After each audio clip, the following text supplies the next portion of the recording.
Cercetășia este mai mult decât floarea de crin sau nodul de la eșarfă. Este prietenie, siguranță. Cu ajutorul unor oameni gata oricând să ne susțină, facem tot posibilul să devenim cea mai bună versiune a noastră. Împreună, lăsăm lumea puțin mai bună, prin acțiuni mai mici sau mai mari, cu pași mărunți, dar siguri. Suntem o comunitate de tineri plini de entuziasm care organizează activități de educație non-formală. Descoperim locuri noi, cunoaștem oameni interesanți, învățăm din fiecare drum parcurs împreună și nu uităm că suntem prieteni cu natura.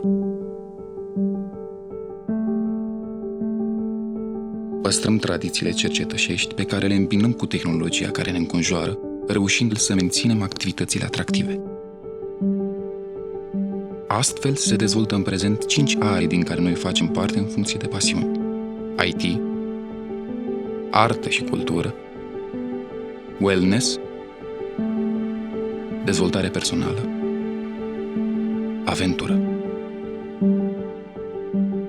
Aceasta este viziunea Centrului Universitar București, un centru în continuă schimbare.